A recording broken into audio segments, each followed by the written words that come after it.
So, do you have to be a parent in order to be a great teacher?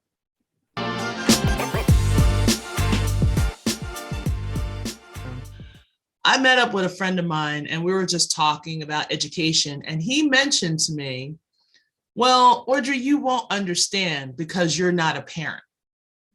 I kind of looked at him a little wrong and I said, well, I feel like I understand a lot of what goes on with the student, that a student is able to open up to me and just basically talk about what's going on with their lives. And it seems like students open up a little bit more to people that are not their parents than, and maybe even some of their friends. People use that as a crutch because I'm not a parent that I won't understand their kid.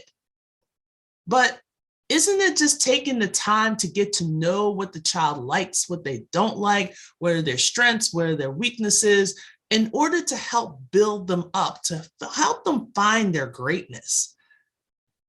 Isn't that what happens? And then if I may take a step back, we kind of have to think for a moment that once a kid gets into school, they spend more time in school than they do at home. Think about it. As soon as a child is able to go to school, some of them will spend like 3 to 4 hours, especially for pre-K. But when they really go into school, like first grade on up, they spend hours at school than they do at home. So when you really think about it, a lot of teachers spend more time with students than their own parents. So how can we basically dumb down teachers that chose to be single, that chose not to have kids, to say that, oh, you don't understand kids because you didn't naturally give birth to any? I don't think so.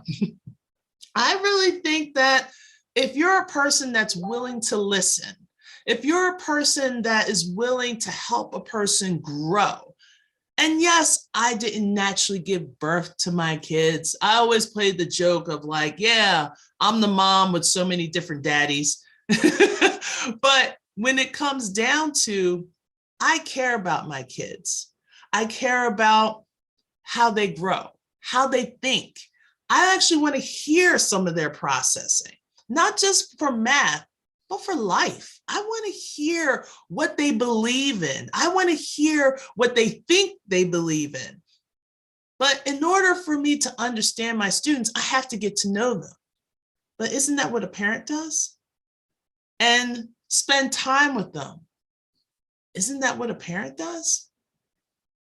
So I may have not been their natural born mother, but it doesn't mean I don't have taking some time to get to know them. So when I hear this request that you don't understand kids because you don't give birth to them, I feel that, well, just because I didn't naturally give birth to them doesn't mean that I can't listen to what they want to do. It doesn't mean that I can't help them get inspiration to bring out their creativity. It doesn't mean that I don't know anything about a kid. When I see a kid upset, I know how to like jump in and say, hey, let me help you out. But just because I chose not to have kids doesn't mean that I don't love kids. It doesn't mean I don't like kids. I just know where my tolerance is. And if you feel that I won't understand your child because I don't have children myself, it's kind of like a small letdown, because you know what? It takes a village to raise a child. It takes multiple people wanting to step into a role, because you can't be around your kid 24 hours a day, 7 days a week, 365 for 52 weeks. You can't be there every single moment.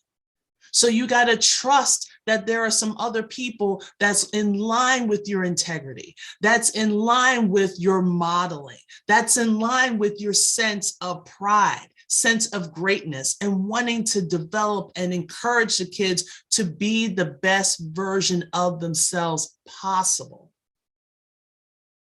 So just because I don't have kids doesn't mean that I don't love kids.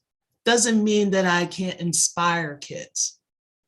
In fact, today in the gym, I met two of my former students. One's a father. One's just figuring life out, and they're realizing that adulting sucks. And I told them that in high school. But they're taking a lot of the things that I talked about. I talked about personal finance in my classroom. Even though the curriculum was Algebra 2, I always brought in personal finance in my classrooms on Fridays so they can get the real life experience and see where the real life math is going to play into their daily lives. So isn't that what a parent does? Just because a parent doesn't have a blackboard and, lesson plans, it doesn't mean that they're not teaching them as well.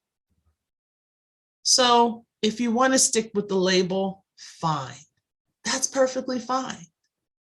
But I really believe that a teacher can help to inspire just as much as a parent helps that child to grow. Food for thought.